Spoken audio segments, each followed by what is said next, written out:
Buenos días, bienvenidos a Proyecto Ballena. Proyecto Ballena aquí en el cck, en el Centro Cultural Kirchner. Es un proyecto que todos los años estamos tratando de poner un poco en la palestra temas de interés general, no solamente tratados académicamente, sino para que puedan ser entendidos desde un punto de vista masivo. Esta vez, este año, el tema es libertad. El año pasado fue tierra, hace 2 años fue democracia. Y la idea es que tiene formas de charla, tiene formas de algunos talleres. Hoy va a haber una mesa de debate, pero la idea es que en octubre hay 4 días en una especie de feria del pensamiento donde vienen pensadores extranjeros y hay argentinos donde debatimos este tema, por ejemplo, libertad. Hoy tenemos 2 invitadas de lujo. Una es Renata Salecl, que viene de Eslovenia, y otra es Kern, que es canadiense. Y vamos a tratar entonces, a partir de sus libros, del tema libertad. Renata Salecl es una filósofa, socióloga y teórica jurídica eslovena. Es investigadora, la principal en el Instituto de Criminología, la Facultad de Derecho de la Universidad de Ljubljana, y es profesora en el Birkbeck College de la Universidad de Londres. Mientras que Kern es una escritora, es una investigadora canadiense, obtuvo un doctorado en filosofía en estudios sobre mujeres de la Universidad de York, y hoy es profesora asociada de Geografía y Medio Ambiente y directora de estudios sobre mujeres y género en la Universidad de Mount Allison de Salecl en Canadá. Kern vive actualmente en un territorio, después podemos hablar sobre este tema, que es Mi'kmaq, que es una población rural de 5.000 habitantes en Sackville, New Brunswick, que después podemos hablar un poco más sobre esa situación. Lo que es interesante es que las dos tienen libros editados en español. Yo acá tengo, estos son los de Leslie. La gentrificación, es inevitable y otras mentiras, es el último, y el anterior, el más famoso, Your Classic One, el clásico, que es Ciudad, feminista, la lucha por el espacio en un mundo diseñado por hombres.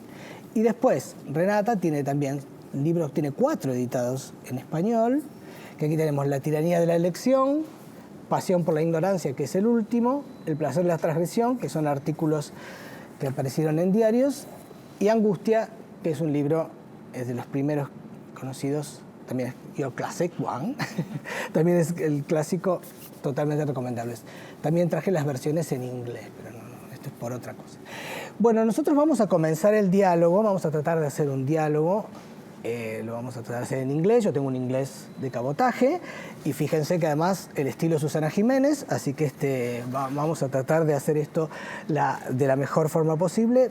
Vuelvo a repetir, perdonen mi inglés, pero la idea es que pueda fluir un diálogo entre ellas, así que en un momento ya entro en modo inglés. So we are going to begin with Leslie, first of all, about one of the central issues in your theories, that is the feminist city. So you allude to the question of freedom when you write, in this context, we can see that the freedom offered to women by contemporary city life is still bound by gendered norms about the proper spaces and roles of women in the city. And you add that, this is a very interesting phrase, patriarchy is written in stone. Yes, this is a quote from the feminist geographer Jane Dark.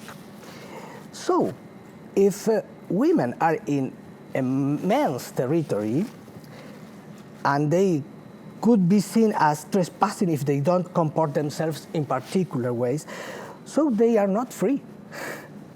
So could you tell us about why women are not free in these man-made cities of nowadays? Yes.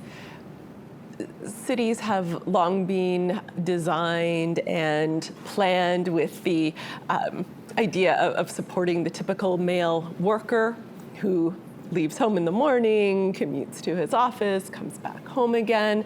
And women's lives in the city have largely been ignored for a very long time. Women's day-to-day lives look different than men's in terms of the care work that they do in the home as well as their paid jobs. But the city has not really been set up to support women in those ways. And as you mentioned, there are still stereotypical expectations for how women should behave, the kinds of places they should go, the times of day or night that they are expected to be out on the street, how they should dress, how they should act in relation to other people. And this means that for most women, we're always thinking ahead. How am I going to get home? What time does the train run? What am I wearing? Who's coming up to approach me? And those things, I think, are a constraint on women's freedom because we are rarely made to feel comfortable in urban space. Mm-hmm.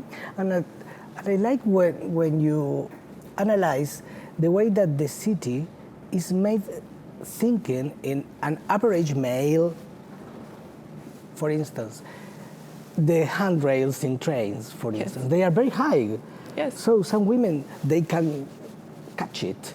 So this is very interesting because you go to the details where sometimes when a woman is pregnant, when she has a baby, she feels like a stranger in her own city. Yes, the physical environment of the city, yes, has also been designed by and for men. They haven't really considered the different ways that women's bodies might feel, the different activities that women are doing, such as pushing a stroller, carrying children, carrying groceries, and public transportation is a great example of a space where women don't often feel accommodated and they really struggle to move through the city as easily as a man with his briefcase and his newspaper just hops on and off the train or the bus. And women, it's a constant struggle to do a basic daily activity. I guess that you also looked, Leslie, at the gadgets which are designed for men, you know, the sizes of the gadgets, even, you know, the kind of the big phones are, you know, more kind of for male hand than for women. Yes, exactly. And maybe you've experienced this as well, Renata, when you go into an office building and it feels freezing cold Yes. for women because men are dressed in suits and they, you know, we feel temperature somewhat differently, but it's set to a norm that is very comfortable for a businessman, and women are always freezing in the air conditioning. Women would like to have around 25 degrees Celsius, you know, and men need maybe 2 or 3 degrees less. Yes, yes, exactly. And do you feel that it's possible for us as common citizens to change anything of these things? Yes, we are now debating it, so it's a kind of change because we are talking about it. But do you think that we can change this kind of design or main designs of the cities? Yes. How? Absolutely we can. Again, transportation is a good example. There are many urban public transit systems around the world that are making an effort to bring a gender equity perspective to their planning. And this means everything from redesigning the interior of a bus to make space for strollers and children, to making sure that transit is affordable for women, because sometimes women make less money than men and they have to pay for their children to travel. And it means getting women involved. So you can't just have men design everything and then say, oh, is this okay for women? You need women to be part of the process so that from the beginning, things are accessible for everybody. Mm-hmm. And the streets, for example, you know, if the streets were designed by women, I think, you know, designers would think about how to push the stroller around, which is also, you know, something that would help disabled people. Exactly, exactly. The more accessible you make things for one group, the better it becomes for others. Disabled people, seniors, anyone pulling their laundry or their groceries, delivery people, it makes the city much more friendly and comfortable for many different groups. Mm-hmm. And I like the idea, and I think that you quoted Adrian Rich in your book about that the city is at last our second body, because we have a first body that is materialistic way of living on Earth, but there's another. That is the second body we've got, that is the city. So it's very important to think about this kind of body, our second body. Yes. So. Yes, I think often planners seem to forget that actual human beings with bodies need to use cities. So, for example, in many places, it's very difficult to find a public restroom to use the toilet. It's like we've forgotten that we are human beings who have needs for water and to sit down and rest and shade and shelter and to use the bathroom. And cities are, no, you just go from one place to the next and you work and you buy things and you go home. And all of those human needs are ignored. Yeah, in the third world, India, for example, has a big problem with toilets for women, which is why a lot of women decide not to drink during the day. Sometimes going to the toilet can also be dangerous. You know, they are, not only not very pleasant places to go, but they might be in an area where women do not feel safe. Yes. Well, I think that we are going to move to one of your central issues, that it's the paradox of freedom in choosing. For instance, I like this cover. This is from the English version, but I like this one because it's like our glasses. But it's like the tyranny of choice. I think that this paradox is very interesting because the idea of freedom is the idea you can choose everything you want, especially in market where you got a lot of goods and you are free to choose what you want in a very free way. But this is not real. So I want to talk about these things. Why this is a tyranny to choose at last? In choosing, at last there is no freedom. Yeah. First, choice involves a lot of times a consumer subject. Even in the American discussions from the 70s about abortion, when abortion is a right, it's different than when abortion is a choice, because choice very quickly involves money. Who has the means to make this choice? So my idea is that neoliberalism actually reinterpreted subjectivity into a consumer type of a subjectivity, and that glorifying the idea of choice actually, created a situation where people became highly individualized, stopped thinking about social choices, started feeling guilty, anxious, inadequate in regard to their choices they are making, and also feeling fully responsible for the outcome, and of course under the impression of happiness, the idea that the choices they are making need to lead to success, that they need to be satisfied with the choices. And this kind of subjectivity is essential for keeping neoliberalism in power. If you are constantly guilty, feeling that you didn't make the right choices, then you are less engaging in the social issues. So we are becoming a society of highly self-critical, guilt-ridden, anxiety-ridden, burnt-out people, who are not joining forces enough to think about global issues of what kind of capitalism we are living in, how to change it, how to deal with climate change, the inequality, and all the pertinent social issues which require social choices.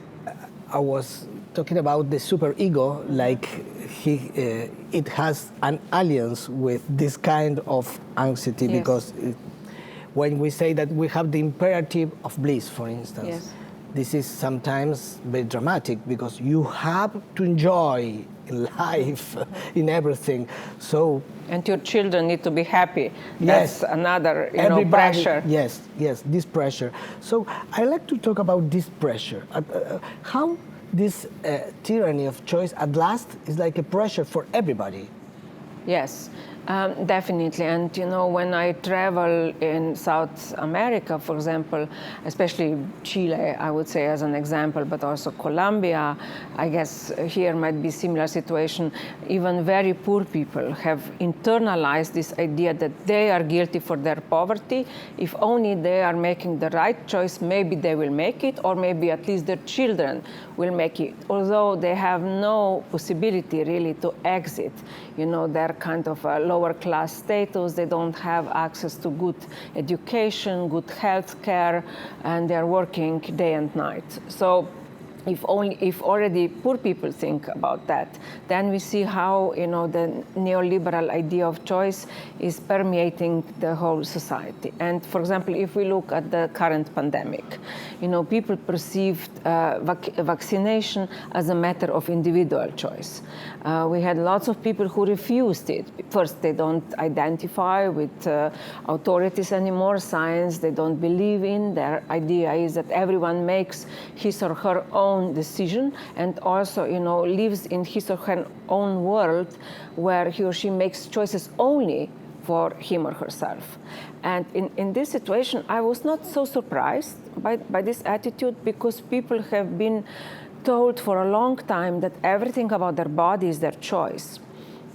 How you look, whether you are healthy or not, it's related to your choices. When you fall ill, you are in a way guilty because you didn't make the right choices before, and you have to almost like cure yourself with self-healing and all these ideas we are learning about.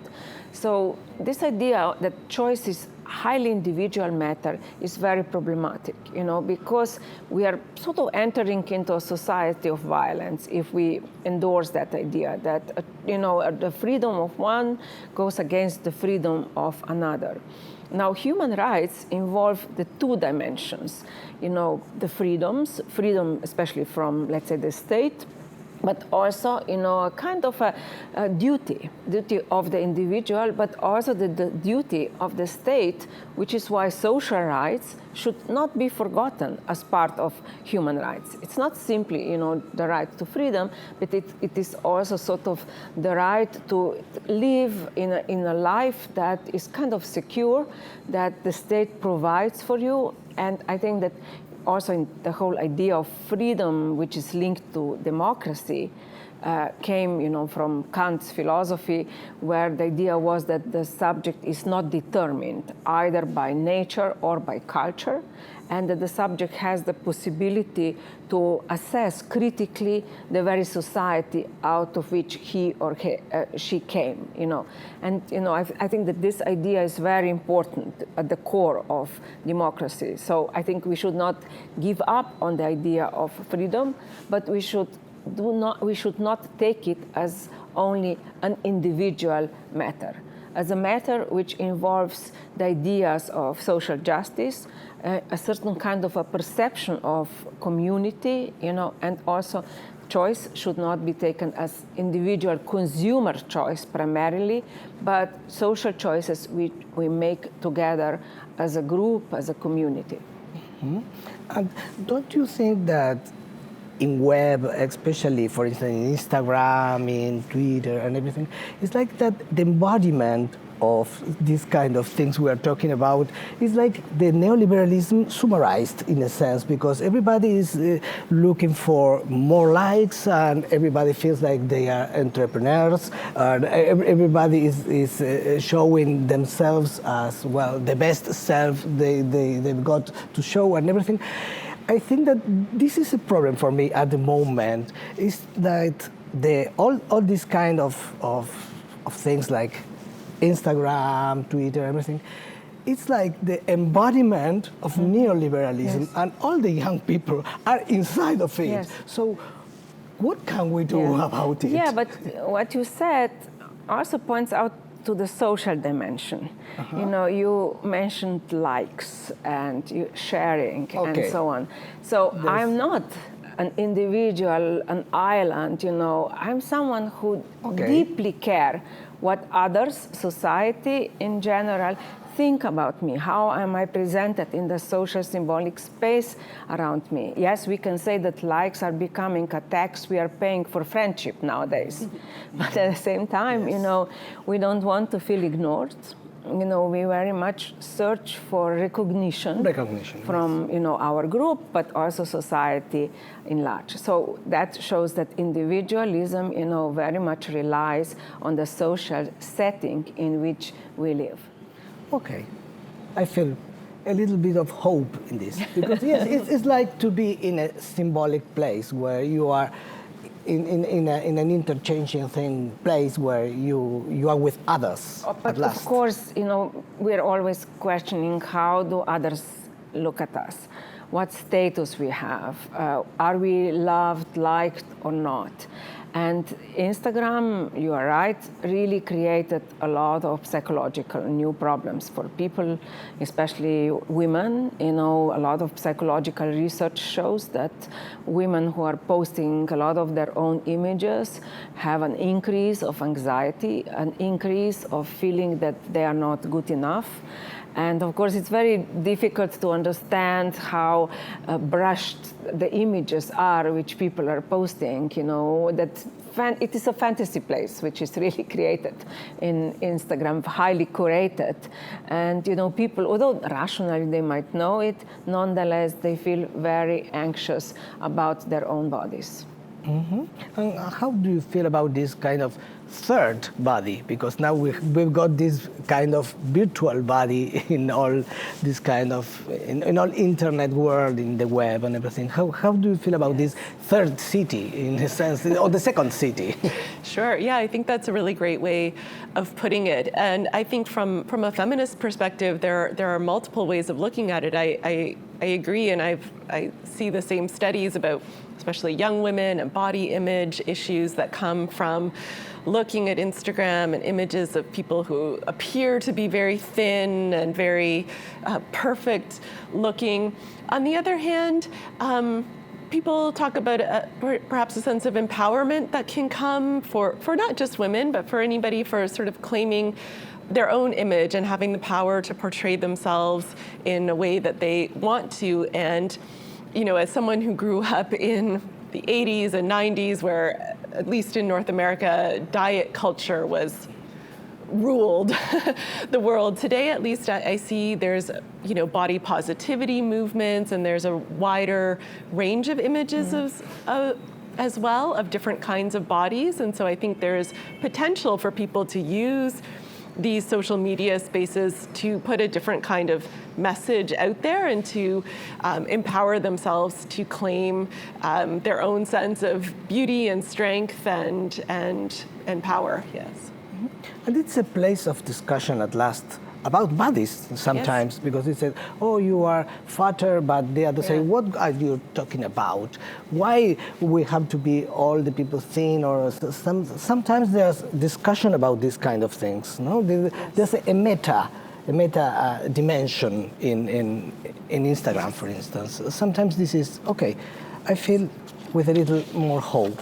Okay, but now I'm going to go back to the patriarchal city where we live at last, that Leslie studies. I'd like to underline a moment of self-reflection in your text.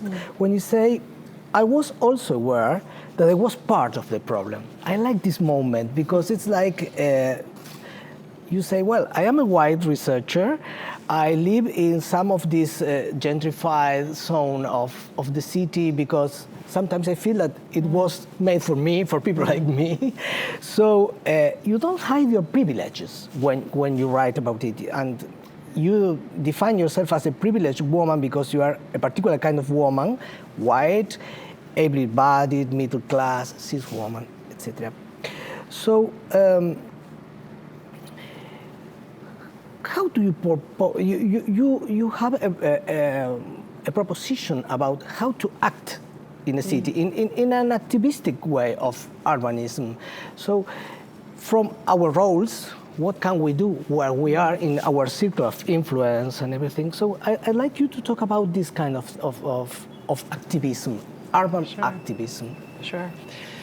Well, I think it's important to acknowledge one's privileges, one's position in the world, in order to, be clear about what you might be missing that your experience hasn't shown you, but also, to recognize that We don't choose that position. Largely, it's what we are born into or become, and so we are kind of placed within pre-existing systems of power around gender and race and able-bodiedness and sexuality. And those systems, we didn't create them as individuals, and we as individuals don't have the power to completely dismantle them, at least not in our lifetime, probably. But the question, as you put it, is, okay, so then what?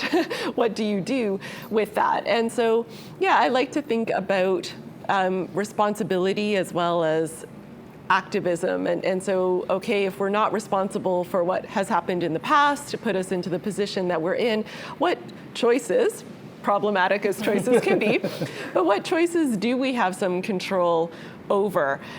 What kinds of relationships do we build? If we're thinking about cities, like questions of gentrification, for example, what kinds of businesses do we go to? Where do we spend our money? How do we treat our neighbors? What community organizations do we get involved with that might, be supporting communities against something like gentrification? And at times, taking that to the streets, to social movements, to be part of activist movements, I think is very important, because these kinds of changes, like we were talking about earlier, they don't happen because somebody in power says, oh, I think it would be really nice for women to be safer and happier in the city, or I think it would be really nice for disabled people to have better accessibility. They come because people say, we demand this, we need this, it's our right. And so sometimes, yes, if you have the capacity to join those movements, even if they don't seem to directly affect you, it's a very important thing to do, to push for change and to make the people in power say, oh, yes, okay, maybe that is a good idea. Maybe we will do something about that. Mm-hmm. And it's not very easy sometimes to be part of the solution than to be part of the problem. No? So it's very interesting to think about what are you doing at the same time. What is your responsibility about this kind of things? What do you think about this kind of activist citizen? I 100% agree, and it's very important that people are reclaiming public space, that they are debating also what do they want in their communities, and also that there are shared spaces created where people meet, people across the class divides, racial divides, gender divides.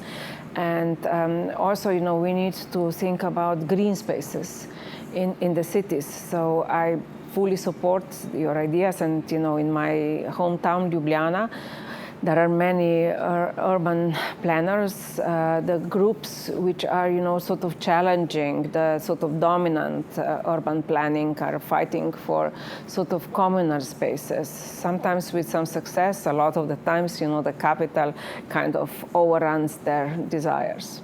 Yes, and it's very important as a kind of foundation for democracy and as an expression of freedom for people to be able to gather. That was the kind of the original purpose of the city, the agora in the ancient cities, was that encounter with difference and that place of political debate. And in many cities, there has been a trend of kind of losing that, where we have more private space, even spaces that look public are kind of owned by private corporations, or there's private malls. You cannot demonstrate in a shopping mall because it's a private space, but it appears as if it is public space. Mm-hmm. Exactly. And when we lose those truly public spaces, or when governments try to control more strictly what can happen, whether you can have a demonstration or not, then we lose that ability to connect, to debate, that I think is crucial to freedom, both freedom from too much state power, but also freedom from being,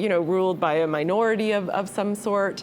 I realize these are kind of idealistic things, but I do, as someone who cares about cities, I think public space and place of encounter is absolutely critical. Yeah, in the UK, but also in other countries, in the 70s, the big mistakes have been done with public planning. For example, when student campuses, universities, were placed outside on the edge of the cities, which was sort of like a strategy to prevent, sort of protests, which often were led at that time by student population. Yes, absolutely. And even the kind of modernist planning of, tearing down small-scale urban environments for large avenues and huge civic buildings that kind of enclosed the commons, right, and made it more difficult for people to access, especially poor every people. ideology tries to control urban planning. Like socialist ideology, for example, especially in Romania, it's a great case. Ceausescu's idea was that communism requires a completely different urban planning, which is why he completely remodeled Bucharest. Ruined it, I would say, and kind of abolished the villages, created quite non-functional apartment blocks instead of the villages. And even Disney, kind of his idea was that movie-related society of the spectacle requires enclosed cities, surveillance cities. And after his death, the Celebration City was built in Florida, which was one of the first, kind of totally controlled city. Mm-hmm. I like an idea that I found in your city, feminist city book, that it's about how fear manipulates women in the city. I like this idea that sometimes it's like there's a map of fear where there's places that women can go without any risk, but there's some dangerous places. So I like this idea because it's like a social control at last. We are talking about social control. This is a way. So how can we think a city without thinking about fear at last? Because city is like the synonym of fear, of multitudes and a lot of people that are known and everything. But you say something that is very interesting, that the problem is not outside for women, it's inside. Sometimes the problem is domestic violence, for instance. So how can we think about the city without this kind of map of fear for women? It's a very good question, and one that I think is quite difficult to answer, because yes, we do have this kind of paradox where women are socialized to believe that they should be afraid of the stranger in a dark alley, that danger will come from public places, and as you mentioned, I think this functions as a form of social control. Now, at least in most places, we don't have rules that say women can't go into this place and women can't go here. We don't have those rules anymore, and yet we have these internalized beliefs that kind of control women's behavior, and we use safety and fear as the kind of justification for that. But the paradox is that most women, if they experience violence in their lives, it will be in the home from people that they know, not from a stranger on the corner. And yet we kind of ignore that problem in favor of focusing on public danger. So for me, one of the first steps would be to kind of shift that, not to ignore the fact that women feel fear or do sometimes experience violence in public, but to focus on the home as not a site really of safety for most women, and to think about how do we continue to educate, to encourage changes in men's behavior rather than encouraging women to control their behavior in public. How do men change their behavior in the home, I think is critical. But maybe this broader question about, will cities ever feel safe for everybody? I mean, to me, that is a question of, social transformation, right? Can we create cities where everybody's basic needs are met, where people don't feel compelled to commit crime against others, where people are not living in poverty or struggling with mental illness or addiction, where people have homes and education and well-paying jobs? That, to me, I think would create more safety from the ground up, rather than saying, oh, we need more police or more cameras or more control over space. So if people can be kind of lifted up into a state of, living well and having their needs met, I think that would create more safety for everybody. Mm-hmm. And there's another aspect of this idea of social control that I think that now it's like foreclosed. I don't know if the word is very Lacanian, foreclosed, yes, or a little bit from the from the right world. I don't know, but it's foreclosed because the surveillance we are part of when we are in internet with our Wi-Fi, sometimes we don't think about it. And we are part of this big data when we enter or we say, well, are you allowed to have all these cookies? Click. And and what about this kind of new surveillance in the virtual world? How can we deal with it? Is there any outside of it? Can we stay in a place where, well, we are not part of this surveillance control? Can we stay outside of it? No. No, it's impossible. It's impossible. As soon as you own a smartphone, Yes. you have your surveillance with you constantly. And unfortunately, we do not understand the logic of algorithms because they are privately owned. We also do not really easily understand as individuals what is happening with our data, because that is top secret. The data is collected about us constantly, and we are dealing with a forced choice. Either you somehow agree and you have connection to the internet, certain apps, or you opt out, and then you basically do not have access to this. Here we need to change radically, internationally, who is in charge really of internet. Internet should be perceived as something close to a public good, something, that should be accessible to everyone. Algorithms should not be secret. There should be also certain responsibility of the platforms for the content that they are sharing, like Facebook, they do not create their own content and they have actually no responsibility for it. We also need to understand how easily we are manipulated psychologically, politically, with the sort of material that is presented to us, on the choice. We know that search engines, are targeting us individually. We also know from Cambridge Analytica that political opinions can change as a result of manipulation. And of course, we know that the online world is becoming very aggressive. It triggers a lot of hate speech, and people feel very vulnerable because of this. And here I think that we need to really change. It is not a solution to find more censorship, because we don't want people to be unable to express their opinion, especially, let's say, oppositional political opinion. Sometimes the only way to express this is through an online community. But we need to find a certain solution, and I think here we are really lacking, with the legislation, with the political will to have a certain kind of a public openness and also kind of a control over the private corporations, which are now very much in charge of the online world.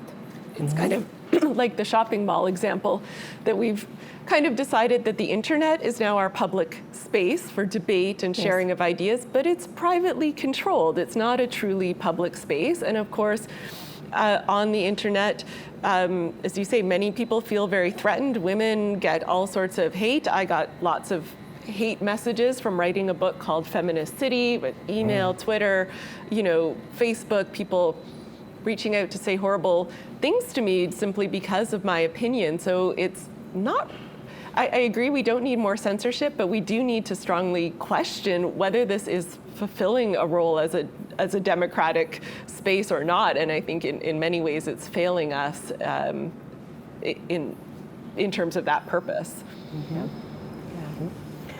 Well, we were talking a lot about control, about freedom, but now one of the core of this project, Proyecto Ballena, is the idea of that the right wing has appropriated a word and a value that is called freedom, that at first, or in the original moment, it was part of the left web of values. So I said, this is a kind of gentrification of freedom at last, because it's like an appropriation, and we have to fight about the word and what is the word about.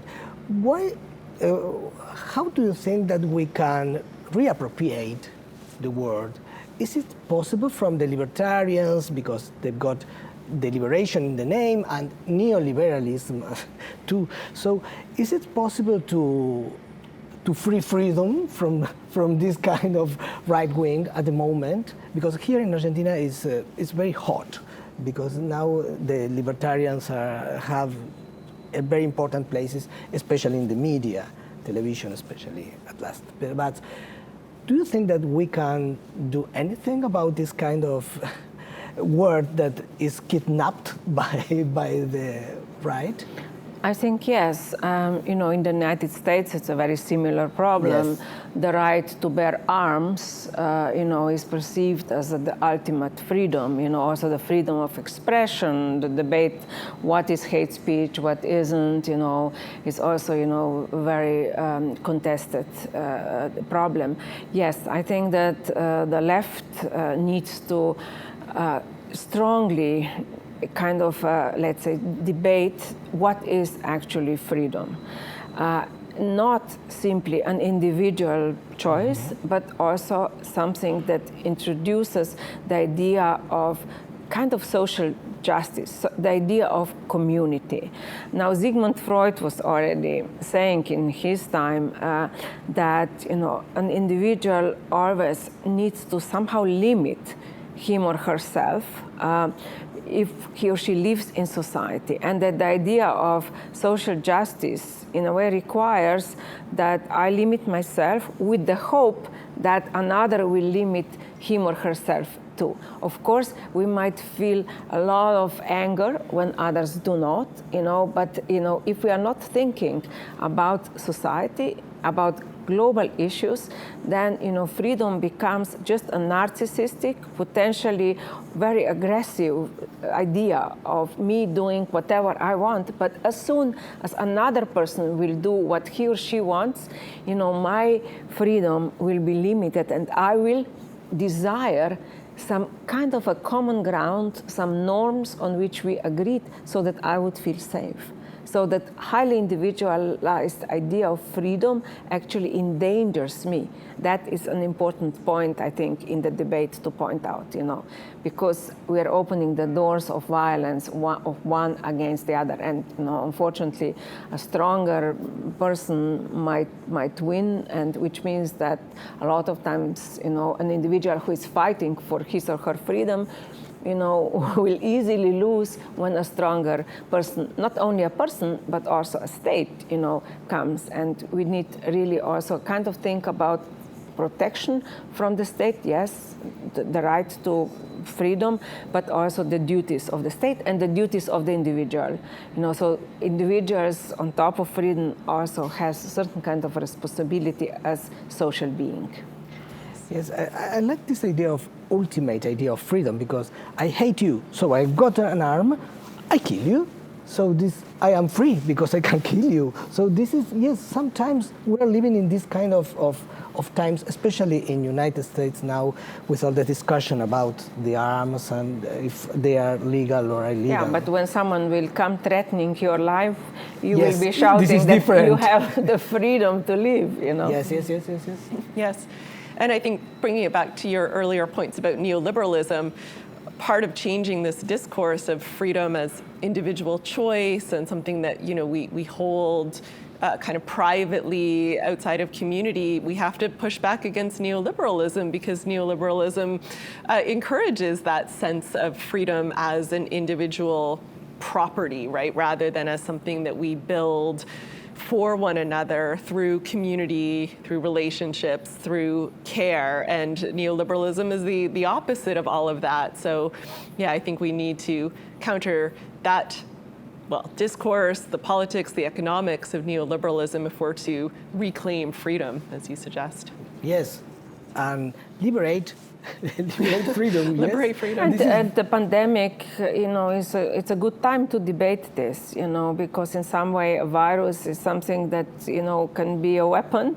We can easily infect others. Someone else can infect us. And if we don't think here as a social problem, that pandemic is a social problem, we are losing the battle against it. Yes, because at last virus is an arm too. Yeah. Okay, well, thanks a lot. Thank you. Renata and Leslie. Thank it you. was the beginning of something that everybody that is going to see it in YouTube or in the computer, they are going to think about these issues. Thank you. And well, and It was a pleasure. Thank you very much. For me Thank too. you. Muchísimas gracias. Bueno, ahí paso al otro modo. Esto fue el primer encuentro entre dos pensadoras aquí en Proyecto Ballena. Espero que esto les abra las puertas a pensar otras cosas y recuerden que están todos sus libros, casi todos, traducidos al español. Muchísimas gracias y nos vemos en otro evento relacionado con Proyecto Ballena y con este tema de este año, con este hashtag, Libertad. Muchísimas gracias.